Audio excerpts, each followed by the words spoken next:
Welcome back to Beyond the Comfort Zone, Talking Shit with KING-KAMBUF.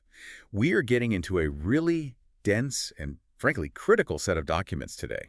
We're focusing on what might be one of the most important issues for any practicing architect. It's, let me get this right, Architectural Records and Professional Practices, the Services of KING-KAMBUF's Architecture Design Studios Issue 8, PcM Ethics, Conflicts of Interest, and Public Welfare. It is, as you say, a massive title, but the message inside is absolutely essential. Our mission today is pretty straightforward. We're going to fundamentally shift how you think about ethics in practice. Right. If you're coming at this thinking it's about philosophy or just, being a nice person, you're missing the entire point, especially when it comes to risk. Absolutely. Yeah. We're moving way beyond the moral seminar today. This is a tactical breakdown of how the source material defines ethical compliance as a core part of, well, risk-managed documented decision-making. Exactly. And the main driver, the whole reason for these rules, is the specific protection of the public's health, safety, and welfare, or HSW. Yeah. Yes. And when you connect that material to the bigger picture, to practice management, it maps directly onto the standards you have to uphold every single day to keep your license and keep your firm in business. We're talking standard of care, applying ethical rules. And having stringent risk policies in your firm. Understanding this whole framework is, it's the absolute foundation of your legal and professional defensibility. Okay, let's really unpack that, because you need to internalize this idea that ethical failures aren't just abstract problems. They are the most direct path to real-world quantifiable risk. They're the root cause of professional liability claims. They're what lead to licensing board complaints. And they can cause truly catastrophic reputational damage. And critically, the moment you document an ethical decision, refusing a bribe, disclosing a conflict, insisting on code compliance, you're not just being moral. You are actively managing your firm's financial and legal exposure. You're building your defense right then and there. So let's start with that core professional lens. In architecture, your duty is never singular. It's never just one thing. Right. It's split into three non-negotiable areas, and understanding the hierarchy, the weight of these duties, is absolutely essential for managing risk. Hierarchy is the perfect word. They're definitely not all equal, especially when, push comes to shove and you have to make a call under pressure. That's right. First, and it's the one we deal with most often, is your duty to the client. Okay. This is rooted in your contract. It's your fiduciary responsibility acting in their best financial and functional interests. It's truthful dealings, contract compliance, delivering what you promised. So that's the world of fee proposals, schedules, design work. Exactly. Your contractual commitment. Yeah. The relationship management side. It's the engine that, keeps the lights on. It is. It's the highest duty until it runs into the next one. Which is the absolute ceiling. Your duty to the public. Yes. The protection of health, safety, and welfare. This duty is completely non-negotiable. It overrides everything. Everything. It overrides the client's preference, it overrides the schedule, it overrides the budget, and yes, it overrides your desire to keep the job. And what's so fascinating here is the legal distinction, which I think every professional needs to really understand. A breach of your fiduciary duty to the client, that usually leads to a contract dispute, maybe a negligence claim. It's a financial issue. Right. But a breach of your duty to the public, say, knowingly ignoring a critical life safety code, that's a direct attack on public trust. That leads directly to a licensing board complaint and maybe even revocation of your license. That's the core insight. Your license is granted by the state to protect the public, not to maximize your client's profit. So if those two things conflict, the public duty has to win. Period. And then there's the third one. The duty to the profession. This covers things like being honest about your qualifications, dealing fairly with your peers and consultants. And, critically, avoiding any improper influence that could corrupt your professional judgment. Yes. It's about maintaining the integrity of the entire licensed field. The NCARB framework on this is so clear. It defines HSW protection as being achieved through this combination of competent services plus strict adherence to legal, ethical, and contract standards. Right. It's a three-legged stool. And if you take away or even just compromise one of those legs, competence, legality, or ethics, the whole HSW protection fails. And your license is exposed. Here's where it gets really interesting for you, the listener, because ethical dilemmas, they're rarely these obvious flashing neon signs. No, they hide in plain sight. They're disguised as operational efficiencies or, just client demands. They're insidious because they often feel like minor concessions. Exactly. It looks like a $500 gift card from a supplier. Or a slight exaggeration on a staff resume you're submitting for a proposal. Or a suggestion to use a, quote, code workaround to save 50 grand on steel. And then there's the one we all dread. A client asking you to just stamp it because they need the drawings for a loan closing, like yesterday. And this is exactly why we're stressing that practice management sees these not as subjective moral problems, Right. but as practice operations and risk management issues. The operational protocols your firm follows to handle that gift, that resume, that stamp request, that is what defines your risk posture. So if you handle it badly, if you take the gift and it biases your spec, if you stamp the drawings. You are actively creating a documented trail that leads directly to liability. But on the other hand, the documented refusal is your armor. That's it. Did you disclose the conflict? Did you document your refusal to violate code? Did you maintain the standard of care through your documentation? Because that is the only evidence the licensing board will care about. That's all they'll look at. So we're learning to translate the rules of professional conduct into the language of legal defensibility. It's not about being a good person. It's about being a professionally defensible architect. So to make this whole high-pressure, high-stakes process repeatable, the sources give us what we're calling the ethics decision ladder. Imagine this simple 5-rung ladder. When you feel that knot in your stomach because a dilemma had just landed on your desk, this climb is the procedural checklist you have to follow. And this ladder is your shield. It forces you to pause, apply objective criteria, and crucially, create that paper trail we were just talking about. So step 1, discern. This is foundational, and I think it's often overlooked in the panic. It is. You have to identify the trigger immediately and accurately. What category of violation are you actually facing? Is it a conflict of interest, which needs disclosure? Is it misrepresentation of facts, which requires a flat-out refusal? Is it pressure to violate a code, which needs escalation? Or is it an improper gift that could sway your judgment? Because if you misdiagnose the problem, you follow the wrong steps. Exactly. So once you've discerned the issue, you move to step 2. Disclose, but only when it's appropriate. And disclosure is all about transparency. It's the bedrock of professional trust. It's mandatory anytime there's a potential conflict of interest that could compromise your judgment. So who needs to know? The owner, for sure. Your board of directors, if you have one, and really all the parties who are relying on your work whose interests could be affected. And the purpose of disclosure, it's not just to clear your conscience. Right.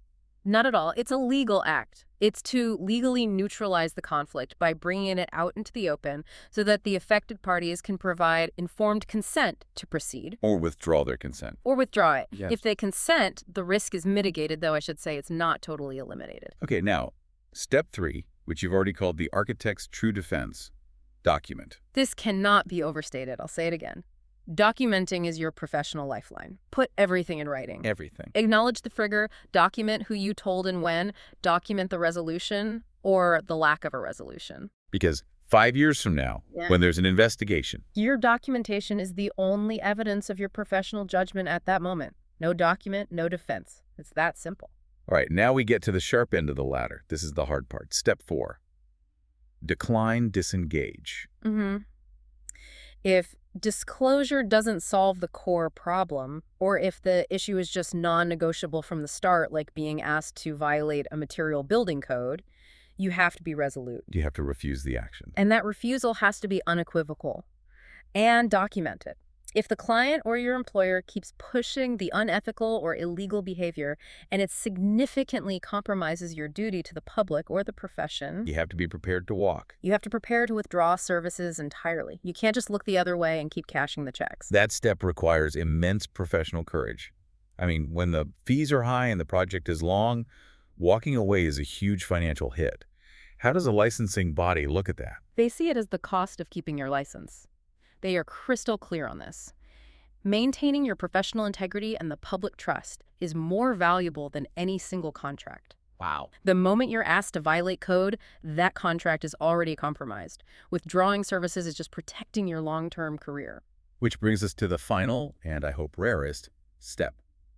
Step 5, report the sharp end. This is tested in the context of the model rules, and it really is the point of no return. Okay, so when does this happen? If a client's decision materially endangers HSW and they persist even after your explicit, documented professional advice, Yeah. you may be legally required to report that fact to the enforcing authority. The AHJ, the authority having jurisdiction, or maybe the state licensing board itself. Right. And this raises a really important question for anyone practicing. Why does the latter mandate refusal and reporting? Because the law is unequivocal.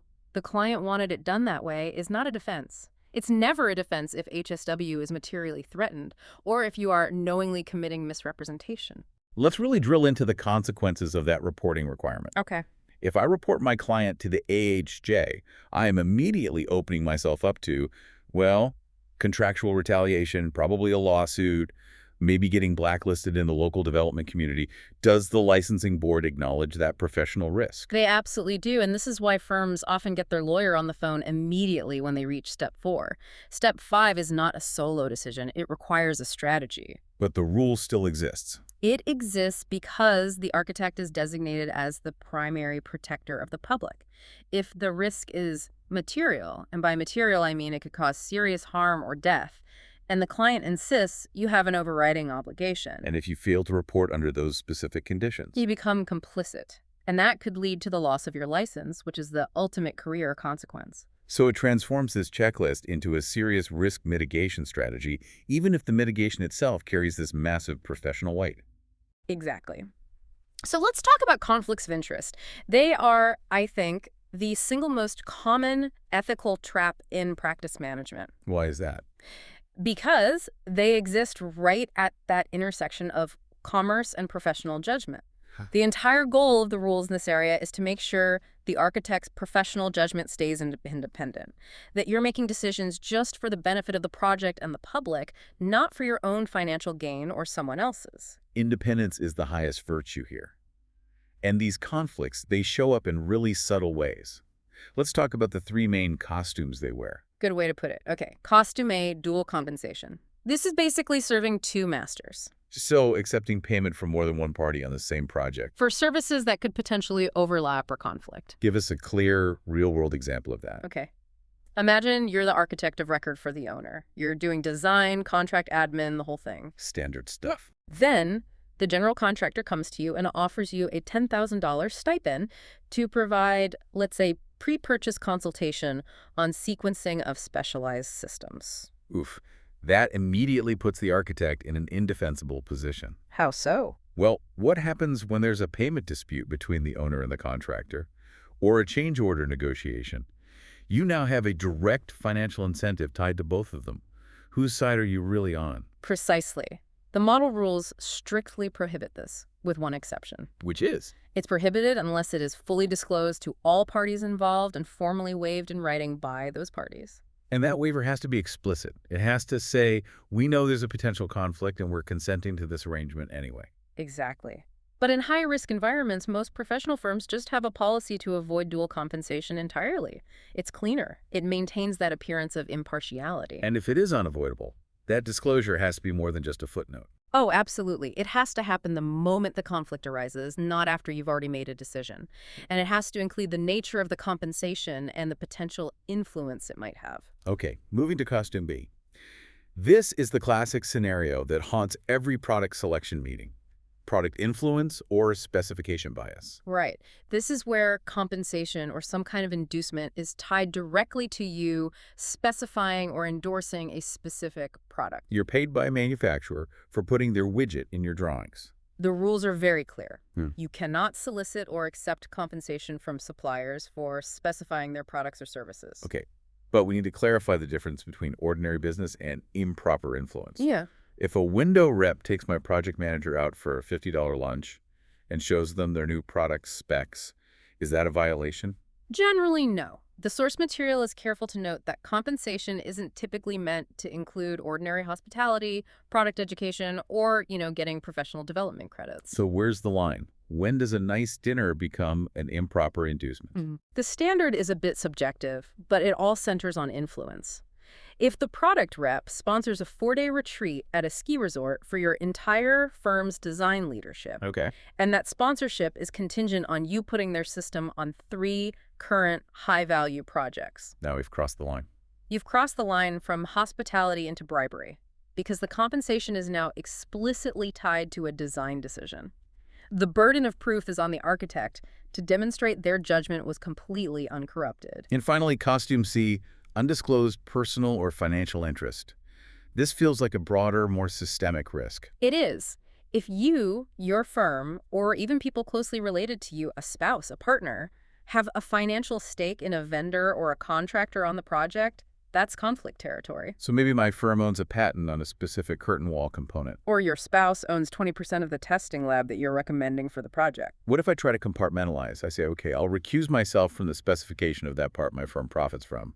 Does that solve it? It helps, but it doesn't eliminate the need for disclosure. The potential for the conflict is still there, so you have to follow the AIA ethics framework. Avoid conflicts if you can, but if they're unavoidable. You must fully disclose them in writing so the client understands the potential bias and can consent to proceed. And if you don't disclose, you've breached your fiduciary duty and opened yourself up to some serious liability. Let's bring back that quick risk math analogy and expand on it, because I think this is where the tactical insight really hits home. Okay. It's not just about the deductible on your insurance, it's the total cost of distraction.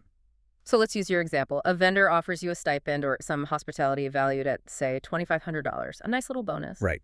Now, let's assume that acceptance, even just subtly, biases you toward a marginally inferior product. And that leads to a systemic failure, like water penetration, 3 years later. The owner sues. The costs explode immediately. First, your firm spends hundreds of hours digging up defense documents, paying staff, getting ready for discovery. Let's be conservative and say that internal cost is $15,000, no matter what the outcome. Then your professional liability deductible is due right away. Maybe that's $25,000. And you, a principal, spend 2 weeks tied up in mediation and court prep, not doing any fee-generating work. So before you even get a verdict, you've already sunk $40,000 in costs, all traceable back to that $2,500 inducement that compromised your independence. And that's not even counting the potential damage to your reputation, which is unquantifiable but could be career-ending. That's the real interpretation here. The math proves it's foolish, but the primary legal issue is that accepting the inducement attacks your professional independence. Exactly, but the licensing board doesn't care about the dollar amounts. They care that the integrity of your professional judgment was compromised. Protecting your independence is protecting your license. So let's circle back to the duty to the public and just really emphasize that HSW is the legal hard stop limit on what a client can ask for. You cannot, under any circumstances, knowingly design something that violates applicable building laws, statutes, or regulations. That's the whole point of licensure. The state gives you the privilege to practice because you are entrusted to uphold these minimum safety standards. So what happens when you're faced with a client or an employer who insists on a code-violating decision?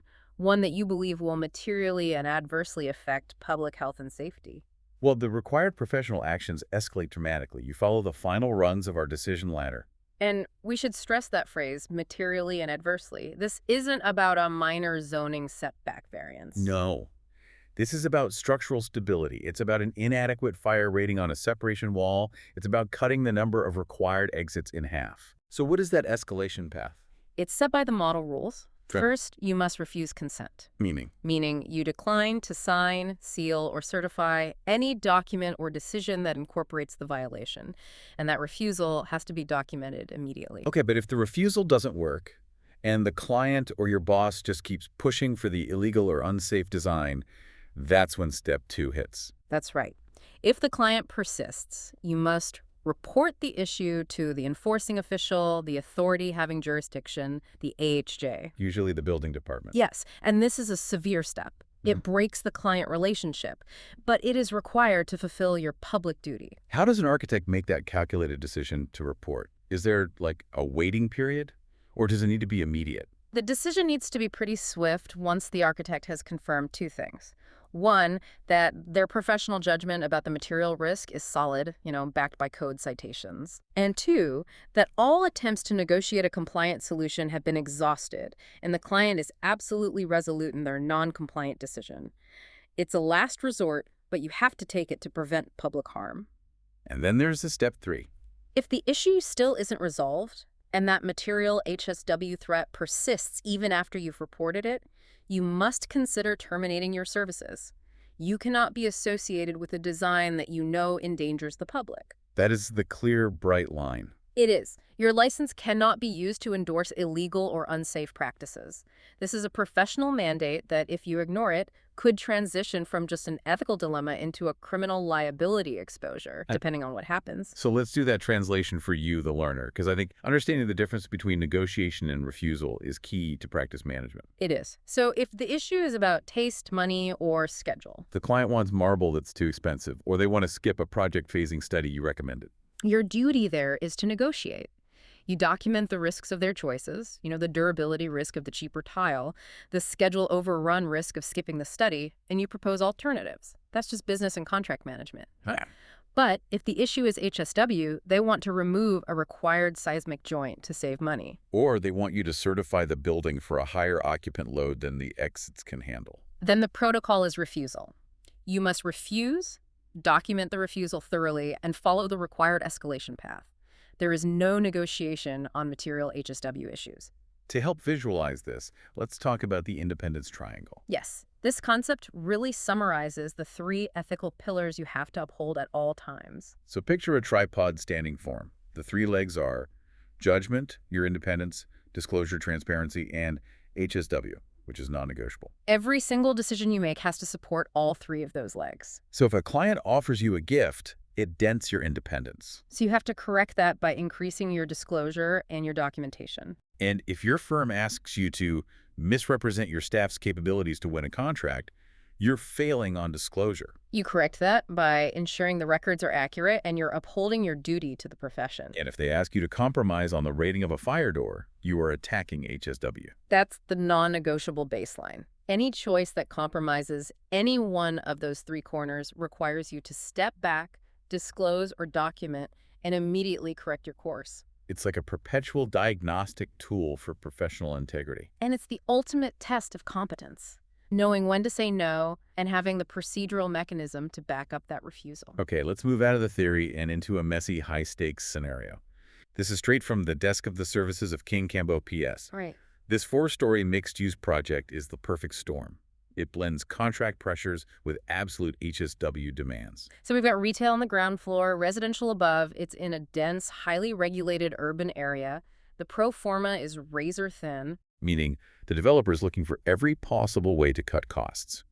And the AHJ is, let's say, highly bureaucratic. Pressure is maxed out. Okay. The scenario presents 2 distinct simultaneous pressures for our firm. Pressure number 1. The client wants us to, quote, reinterpret the code's definition of an egress discharge path. Specifically, they want to avoid reconstructing a very complex and expensive fire-rated exit passageway in the basement. They're trying to shave 20 feet off the required travel distance by claiming a piece of the public alley counts as the final discharge. Okay, so that is a direct challenge to HSW and code compliance. It could potentially leave occupants trapped or delayed during an emergency. Exactly. Right. Now, pressure number 2. A facade vendor whose system is technically suitable for the project offers our firm a $10,000 design assist stipend if we sole source their system right now, early in design development. And that is a textbook conflict of interest and improper influence risk. A competent architect has to recognize that these 2 pressures require completely separate, defined ethical action plans. You can't mix them up. All right, let's tackle analysis track 1, the egress discharge, the HSW issue. The client is demanding a code violation to save money. What's the first step? The first step is always procedural. Confirm the facts. Don't just go on memory. Never. Review the specific life safety plans, look up the exact IBC sections about egress, discharge, and exit passageways, and check for any local AHJ interpretations. You need empirical, documentable evidence that what the client wants is, in fact, materially unsafe or illegal. Once you've confirmed that, you can't just stop at no. Your duty is to manage risk and provide solutions. Correct. You have to provide a written recommendation of compliant options. So instead of just saying, no, you need that $200,000 exit passageway, you present 3 fully compliant, professionally sound alternatives with estimated cost and schedule impacts. What would those alternatives even look like in a dense mixed-use project like this? Well, option A might be the full expensive route, rebuild the fire-rated exit passageway just like the code says. Option B could be redesigning the internal circulation core to consolidate the exits and eliminate the need for the passage altogether. That might mean losing 100 square feet of leasable space, but you'd save on rated construction costs. So it's a trade-off. It is. And option C might involve lobbying the AHJ for a modification based on superior performance-based safety systems like installing high-density sprinklers and specialized smoke control. But you have to get formal AHJ approval for that, not just a verbal okay. This shows the architect acting as a professional solution provider, a risk manager, not just a bureaucrat. You document the options, the risks of non-compliance, and the client's choice. But now, if the developer still insists on the unsafe, illegal approach after seeing all these compliant options, Then the latter logic is absolute. you must refuse to certify or misrepresent the egress condition. You document that refusal formally in meeting minutes and a registered email. And if they still persist, You initiate the escalation path reporting to the AHJ and preparing to terminate the contract. It's the difference between keeping a client and keeping your license. precisely. Okay, now for analysis track 2. The vendor stipend, the conflict focus. The $10,000 offer tied to sole sourcing the facade system. This is pure, unadulterated independence risk. Even if the product is great, the payment compromises the integrity of the whole procurement process. So the cleanest action is... Decline it outright. But let me play devil's advocate for a second. What if the firm had a policy that allowed these stipends, but the money went into a general corporate fund for employee training, totally separate from the architect on the project? Does that remove the conflict? Some firms do try to structure policies that way to keep the funds clean, but the spirit of the rule against specifying for compensation is still threatened. The appearance of improper influence is still there. So the burden is still on the architect. The burden is still on the architect to demonstrate that the choice was based solely on merit, cost, and documented performance criteria, completely independent of that financial incentive. Why even invite the risk? The best practice is to not accept supplier compensation tied directly to specifying their product. So if that vendor's facade system really is superior, better U-value, better life cycle costs, you can still specify it. Of course. But your decision has to be based solely on documented, objective criteria that show it's the best solution for the client's needs. The procurement decision has to be untainted by any financial perk. The ARE style framing for a question like this is always clear. Always. They want to know the highest professional standard. And the answer is always predicated on refusing misrepresentation, meticulously documenting all refusals and alternatives, and preserving your independent judgment from financial inducements. This is where we distill everything down. If you remember nothing else, remember this. Ethics questions are risk questions in disguise. And the architect who documents their independence is the one who wins. Exactly. Let's start with a trap that hits the duty to the profession directly, the misrepresentation trap. This is all about the resume and qualification massaging that happens internally. The Q4 example. Right. Imagine your marketing principal wants to submit a proposal for a $50 million airport renovation. You are peripherally involved, maybe you went to the kickoff meeting, but your firm's internal records show you didn't manage or design it. And they ask you to massage your resume to show yourself as the project manager because, it helps us win the job. The temptation is huge. It feels internal, maybe harmless. The firm did do the project after all. But what's the risk? It's total licensure exposure. Misrepresentation of your professional qualifications is one of the most serious violations a board can pursue. So the correct response is resolute. Refuse and recommend accurate representation. If the firm insists on using inaccurate info, you have to decide if you want your name attached to that proposal at all. Because participating in a fraudulent claim subjects you, the individual licensee, to discipline. Right. Now the high-stakes liability scenario. This signature trap from Q9. This one gives me anxiety just thinking about it. An exhausted, panicked intern, 2 hours before a massive deadline, rushes into your office. They ask you to sign and seal a huge set of construction documents that you've only briefly reviewed, and you definitely did not prepare them under your appropriate direction. That is a direct path to liability. no matter the deadline or how much you trust the intern. Licensing law is incredibly specific here. You sign and seal only what was prepared under your responsible control and supervision. Appropriate direction means you were actively involved, checking the work, directing the technical decisions. So even if the firm's policy says a principal can delegate signing authority, if I didn't supervise the creation of those documents, I still have to refuse. Absolutely. The principal's delegation is irrelevant to your personal legal responsibility. Signing something you haven't reviewed sufficiently is a fundamental licensure violation. It shifts the entire legal liability for any future failure directly onto your shoulders. You have to maintain control, or you have to refuse the seal. No other option. Okay, next, let's look at ethics and contract management. The fiduciary trap from Q8.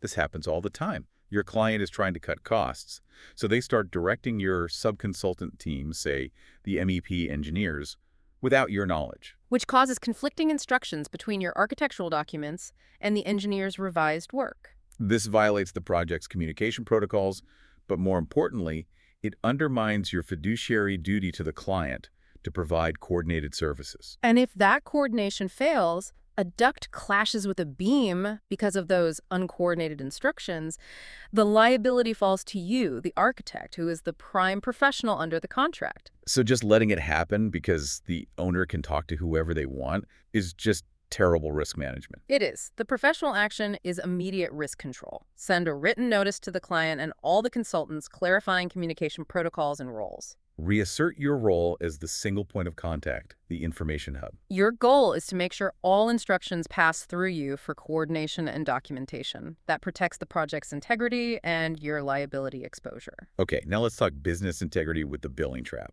You have a great, long-standing client. They call you near the end of the quarter and ask you to hold the latest $30,000 invoice until next quarter so their budget looks cleaner.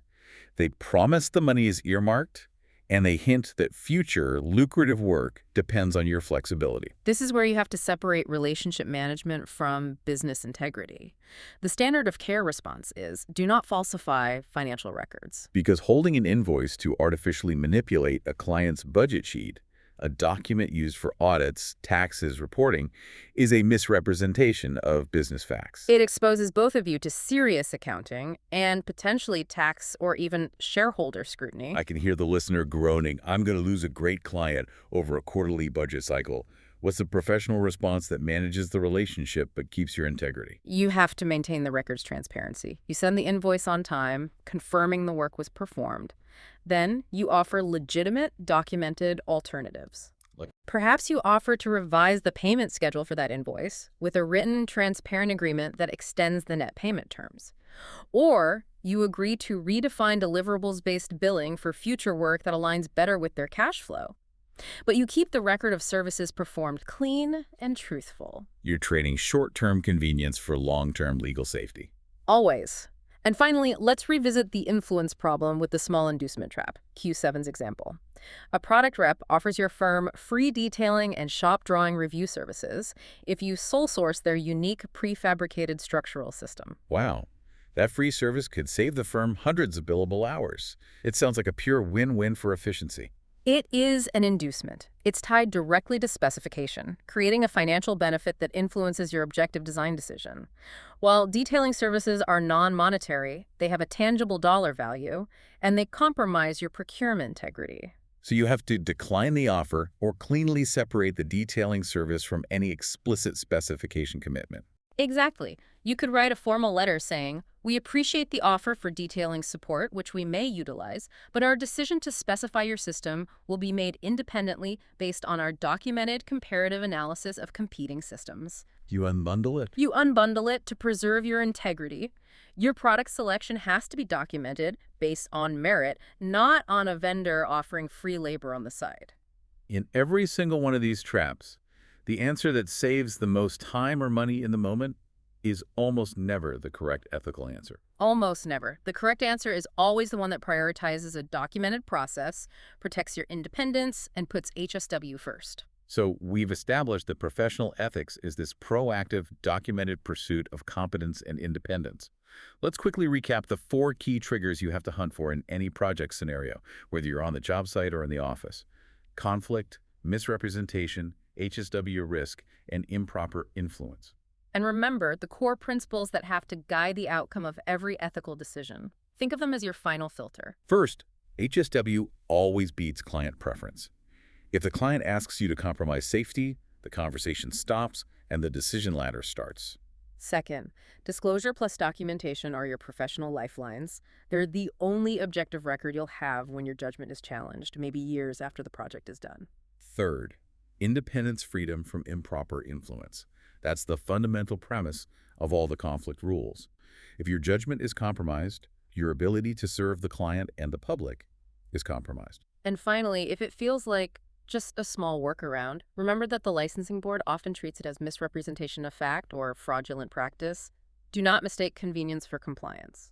We've established that the standard of care requires seeking competent advice and not knowingly violating the law. What really stands out to you is this idea that professional ethics isn't a passive set of ideals. It's a constant, documented act of seeking competence and refusing corruption. Absolutely. That decision ladder isn't some theoretical emergency protocol. It should be the rhythm of your daily practice, making sure your actions are defensible at all times. The final, provocative thought for you to explore as you close out this discussion is this.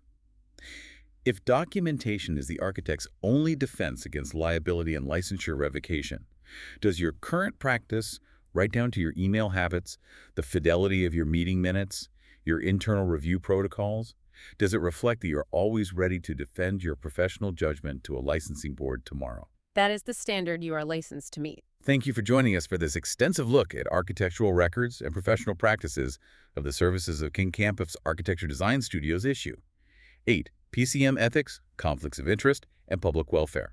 We hope you feel incredibly well informed and ready to tackle that ethical ladder with confidence. We'll catch you next time, Beyond the Comfort Zone.